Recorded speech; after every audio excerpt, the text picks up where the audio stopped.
Hello, hello. Welcome to Kitchen Table Creativity. I'm Donna Leffler, and today we're going to paint this adorable, whimsical, cute little kitten. I'm in kind of a nostalgic way this week. I've been looking back through my life. I've been thinking about Mother's Day coming up and my mother, who has passed, God bless her, and just a lot of thinking about the past, the future. And I started thinking about how I just got this new puppy. And, I've been talking a lot about him in the Creative Heart Journal every week, and he's my new love of my life. But my very first baby was a tabby, a kitten, and her name was Melonie, and I got her my last year in college. I was going through some tough things, and my roommates suggested, they were all in vet school at Michigan State, that I get this kitten. And so I write about that in the Creative Heart Journal this week. If you're not signed up for that, you can get it totally for free. It's just a little mini publication that I do every week. I email it out, and it's a mini magazine flip book for creativity, for just little stories that I write. And I have a link in the description if you want to sign up for that. When you sign up, you also get an entire tutorial, beginner's tutorial with a supply list, and a whimsical bird trio, which is really fun to paint. So you will get that automatically when you sign up for the journal, and it's all free. So today we're just going to have fun. This is a very beginner project again, and it's just so sweet and cute. I think you could give it to a child in your life, or somebody who's going through a tough time, or you could just paint it for yourself. I'm using my journal sketchbook that I have been doing some of my projects in now, so I'm gonna paint her in that. And just my supply list real quick. I have my paints here on the left. I might not use these two on the end. There's a darker orange and a lighter orange. I might just use the darker, I don't know. Sometimes, I talk about my supplies and then I end up not using them all. So if you watch any of my other videos and I say supplies and I end up not using them, sometimes I just feel like I don't need what I started out to think I needed, and that's totally fine. I have just a regular kind of green for this cat's eyes, and then I have a pink for her cheeks or ears, and then this light cream color for the background. And I have more information about this color palette also in the Creative Heart Journal this week.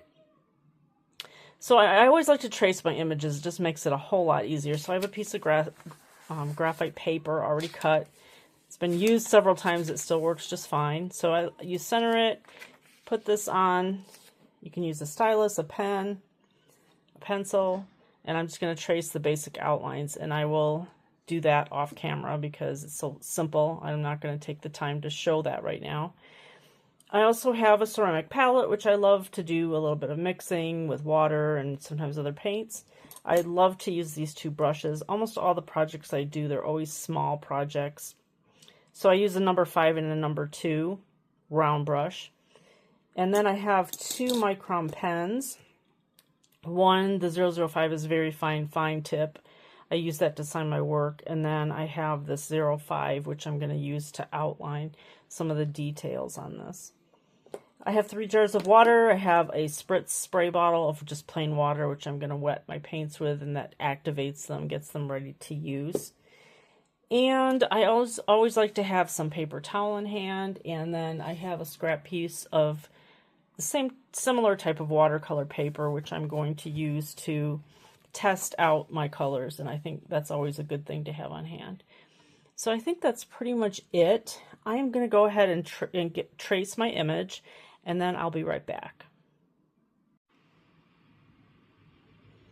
Okay, so here I have my image traced, and I don't add all the details like the stripes and the whiskers and all of that, so we can add that in very easily with some black pen at the end, but also with a finer brush.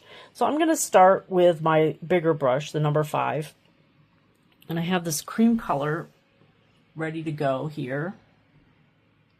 And I'm still going to water this down kind of a lot because I want it to be very light. And this is just going to be the base wash on the cat. And so I'm going to go ahead and paint pretty much this whole the whole surface, but I am going to leave some areas white, and I'm going to do that just to add a little bit of contrast and depth. So I'm going to leave that around her eyes and around her mouth, and I think the front of her body. So today here in Idaho, it has been quite warm. It's a beautiful day in May. And I was working outside a little bit today, and we're not used to it being this warm yet. So I'm upstairs right now, and I have the windows open, which is actually very, very nice. It's the afternoon, nice light is coming in here. But just to let you know, if you hear any traffic noise or people outside, that's why.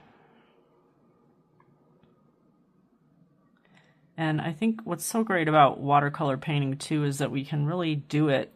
We can bring it with us. We can do it almost anywhere. It's very portable.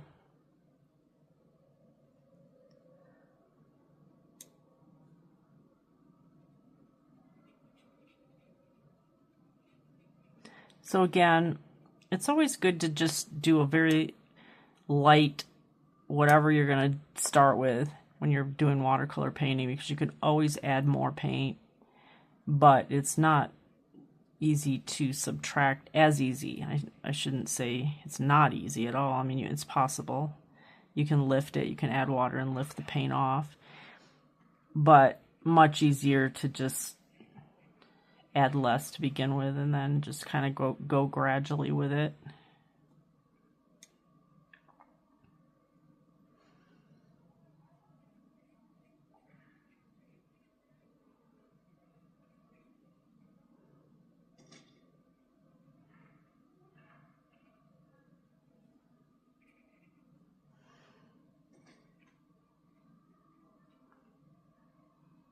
Okay, so I'm going to leave the ears because I'm actually, well, actually maybe I'm going to add a very light color to the ears, like so light.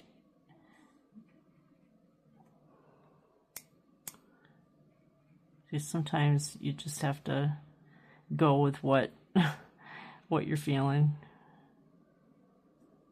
which might not be the same thing as when you started.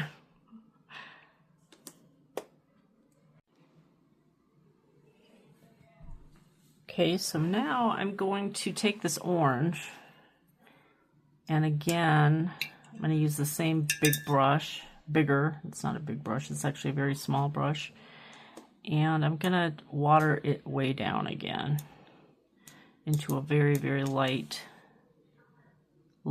orange. It almost looks like a yellow, and I think I like that. So I'm going to take this now. I guess this cat probably would have been an orange cat, more orange than yellow. And I'm just going to go over, and this doesn't have to be completely dry for this step. I'm going to just start to add some of this darker. And again, I'm going to leave some of the light areas of the wash that I just did, but also the white that I originally started out with.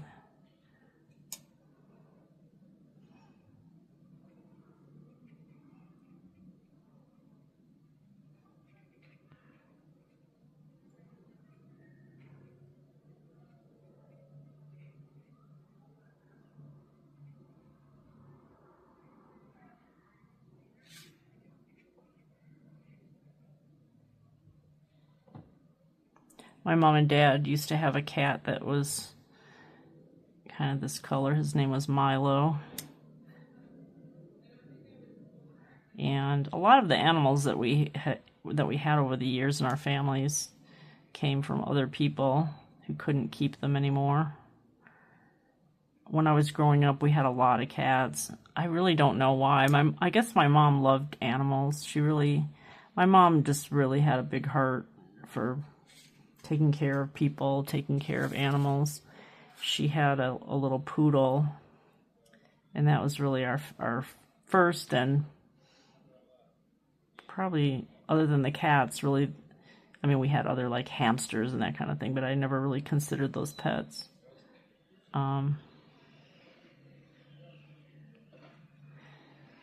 So Jamie, our poodle, was really our first real pet. Got him when he was a puppy. He was so cute. We just all adored him. He was such a good dog.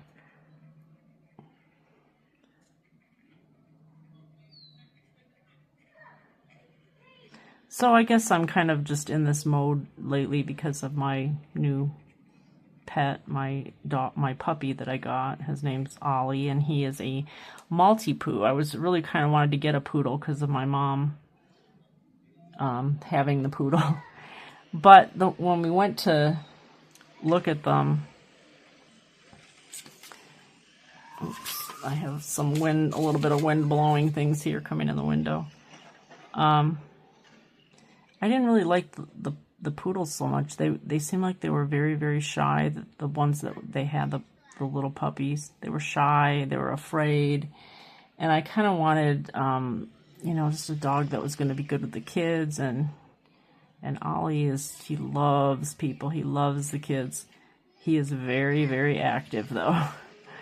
I really didn't know what I was getting into when I got him, because he's a lot of work. I have to watch him all the time. I really can't paint like this when he's awake, so he's taking his nap right now. All is well. All right, so I'm going to leave this now as is.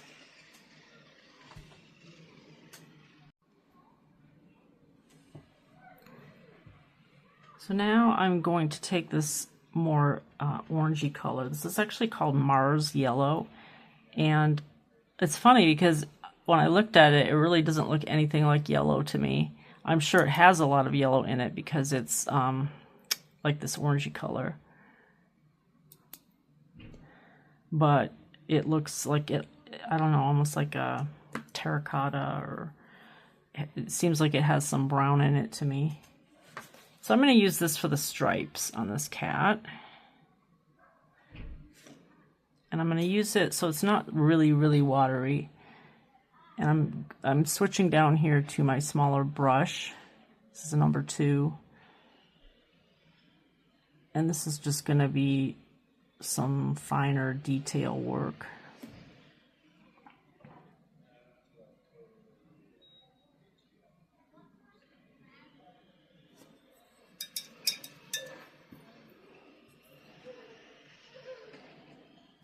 And I'm just going over it a little bit with a little bit of water, so it doesn't have as harsh of an edge on it.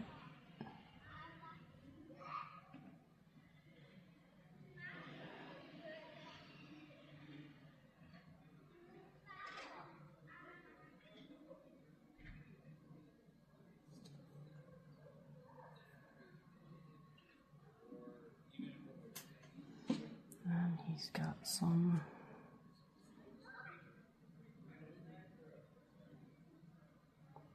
stripes on his forehead.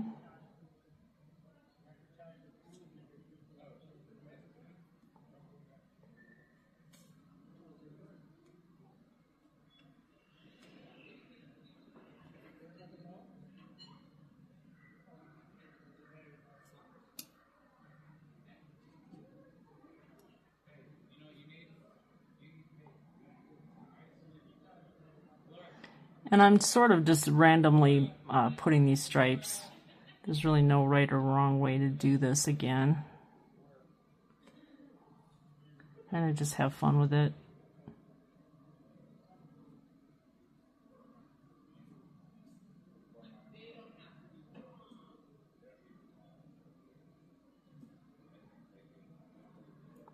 I always say there's no right or wrong way, especially with watercolor. It's so easy to repeat it, do it again if you didn't like the way it turned out. It really doesn't take a lot of supplies, a lot of time. And I'm just so happy that I found watercolors. Something I've been wanting to do for years. And I think I've told the story how there was a woman I knew through a business program, and I did one of her, I think it was actually a free thing. And she was so thankful, she sent me a thank you card. And it was a hand-painted, beautiful watercolor floral design card. And she said, "Forgive me, I'm just starting," in the note. And I was like, oh my gosh, this is so professional and beautiful. And she was really a perfectionist. And I was so inspired by that. I always thought about it. So I'm just excited that I finally got back, or not back into, I really had never tried watercolor. So I really am just, I mean, I've tried a lot of other things as far as art, but I'm really loving this one a lot. So I know it's one that I'm going to stay with, but I also do acrylics. Never really tried oil. When I think of oil painting, I think of a lot of cleanup and, you know, because oil painting, it requires a little more. Okay, so I'm pretty happy with the way these stripes look now. And again, this cat is not supposed to look really realistic. It's a whimsical, almost cartoonish kind of figure. So don't worry about it looking kind of weird because it's supposed to.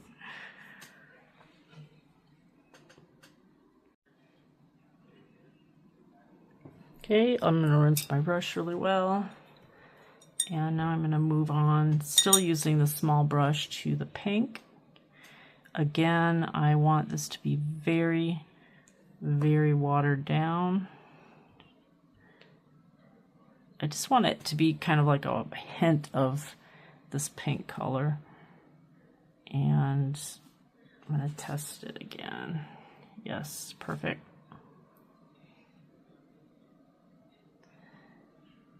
And just going to put like a hint of pink here in the ears.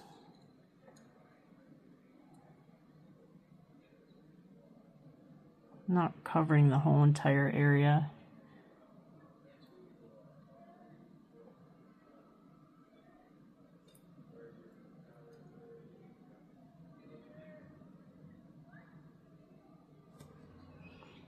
And then I'm also going to put just a slight wash of this pink here on her cheeks. I've decided this is a girl cat.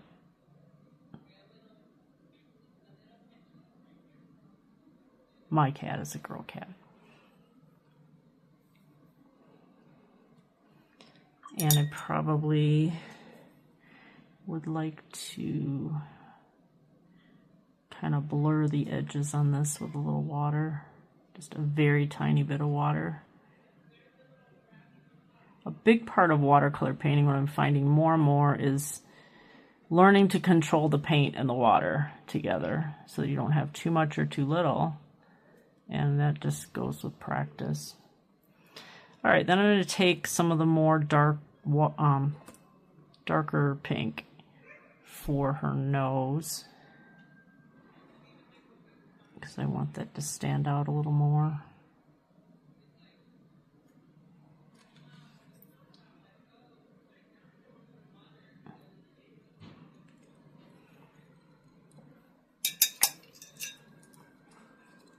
Probably do the same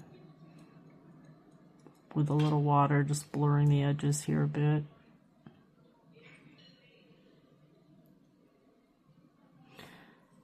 All right, so at this point you can kind of, because your stripes are starting to dry, and if you want to make them darker, this would be a good time to do that.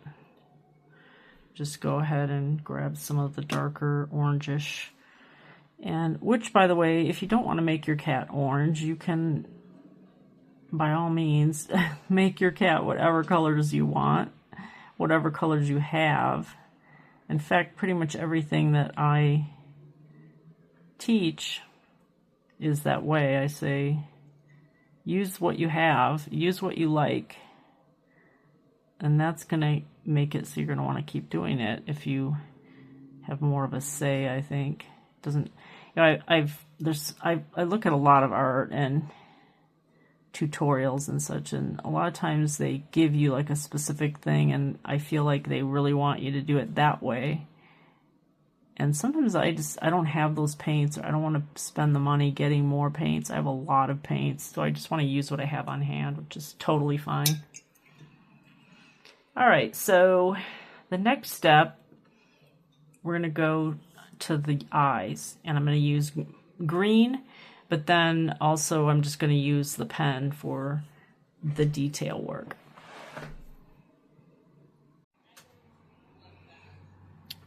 Okay, so I have a little of this green on my palette already, and this is just the sap green. It's not any special kind of green. I thought maybe of using like an olive green or maybe a gold green, but I think I'm just going to stay with the sap green because I want this to look really whimsical, and I think this will be a good green. With the fine tip brush now, I'm just going to do kind of the bottom area of the eye with this green. I'm not going to paint the whole entire, because I think it would look very weird and unnatural to paint the whole entire part green. All right, so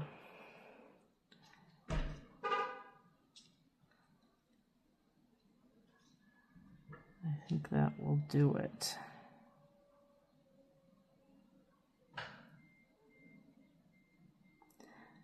Although it's funny, I saw a cat on my back patio this last week, and this cat had the hugest eyes I had ever seen, and they were a very bright green, and it was pretty incredible.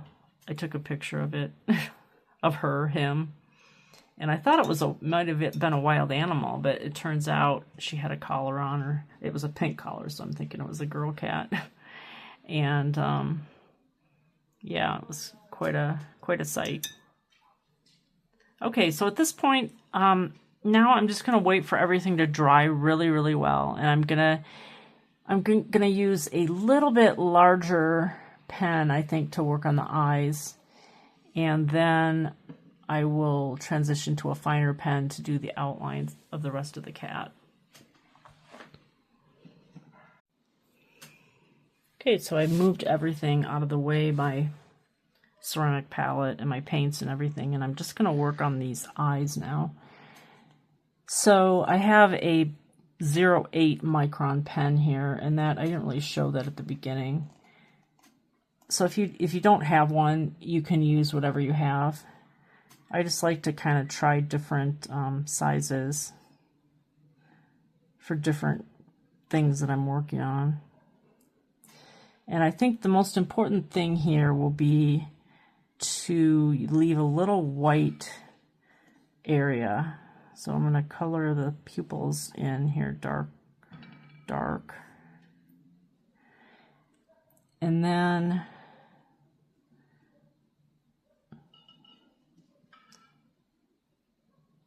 I'm going to choose one little tiny area circle right here to leave white. And I'll color in the rest of this.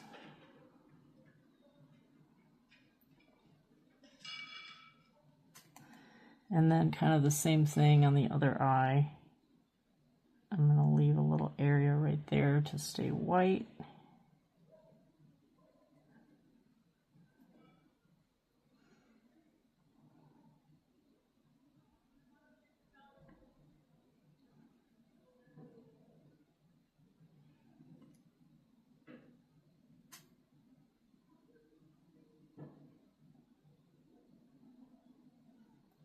Okay, and now that I have that done, I am going to actually switch back to my smaller pen to fill in the areas here that because of the roughness of the paper, they didn't fill in all the way.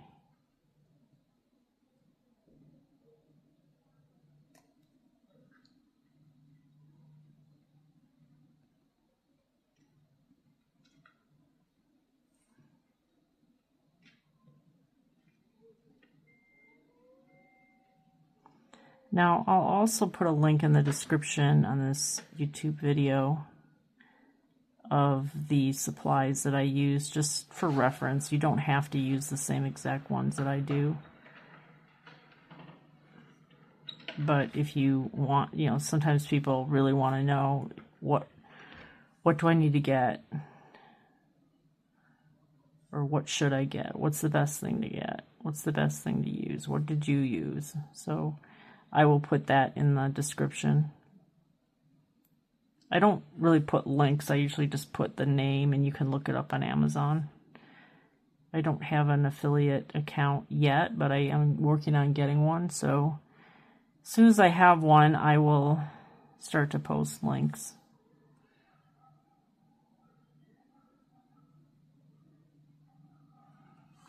All right, those are some pretty vivid eyes. And I'm pretty good with it. I think it's kind of cute. So now I'm going to go ahead and just outline the whole rest of this cat. And I'm also going to add what looks kind of like some fur. So I'm not going to make it all like perfectly straight. I'm going to add it so it looks like it has a little texture.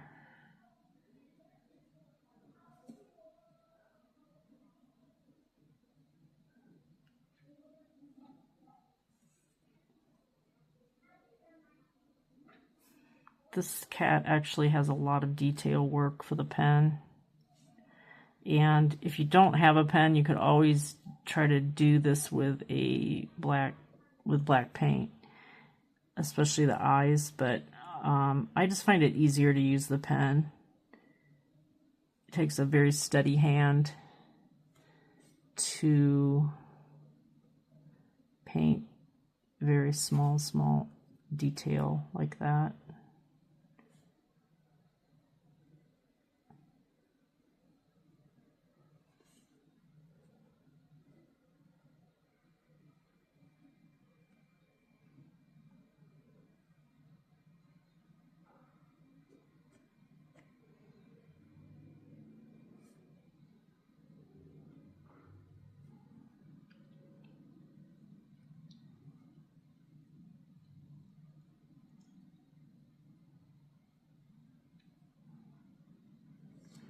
And then for the whiskers,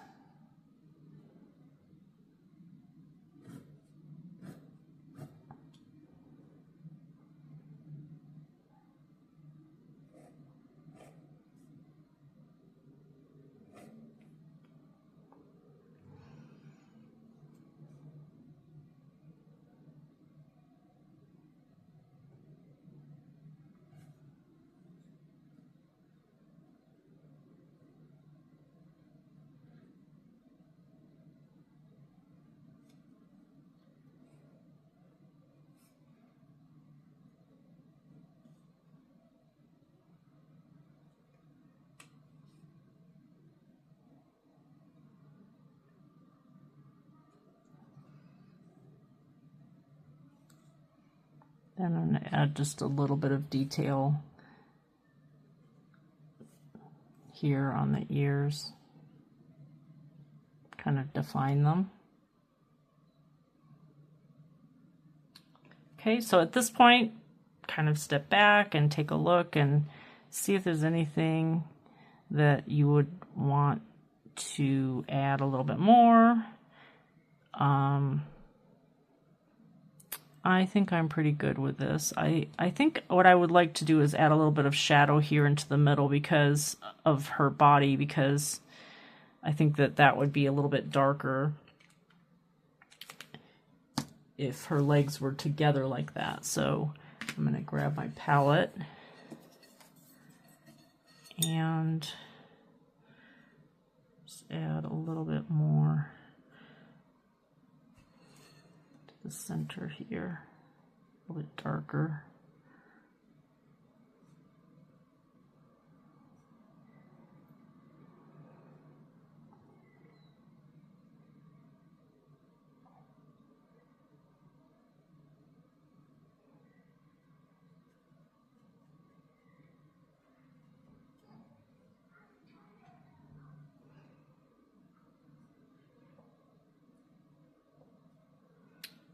Okay, she is pretty much done. I'm really excited about this one because I had a lot of fun doing this and just reminiscing about my cat. And I think she's adorable. I think my granddaughter would probably love her, and so I probably will take this and at some point tear it out, maybe for her birthday, and give it to her as a gift.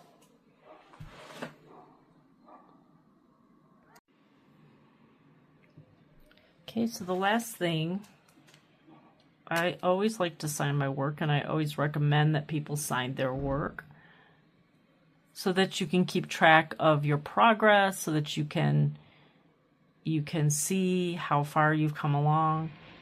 And it's just really fun to look back at what you've created in the past.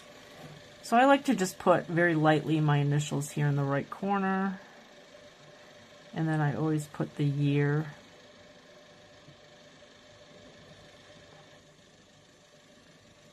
And that really makes it your own. So thank you so much for joining me today. I hope you enjoyed this tutorial and that you know somebody who would love this cute, adorable image, or just to keep it yourself. You know, a lot of times too, what I'd like to do is cut this maybe into a smaller card and then put a note on the back, and that can even be a note to myself, just some kind of positive encouragement, something that makes me happy, maybe a little quote or a saying. So I am going to start having a once a month free watercolor tutorial, and that will be online, and so you can come and join and paint with me for an hour. So I'm going to start talking about that in my email. So if you're not signed up for my Creative Heart Journal, look in the description. If it says more, click on more. It will open up to all the stuff that's in the description, and you'll be able to sign up for I think the link is Creative Wannabes. You can sign up for my Creative Heart Journal, and that will put you on my email list, which then I don't email a lot. I just send this once a week, but I will start advertising and talking about this monthly creative circle that I'm starting. So if you want to be a part of that, I would love to have you. I'd love to see whatever you've created. I also have a Facebook group for women who love to just creativity in general and want to become more creative. You can join that, and you can also post your work in there so we can all encourage each other. So thank you so much again. Have a great rest of your day, your evening, and I'll see you again in the next tutorial.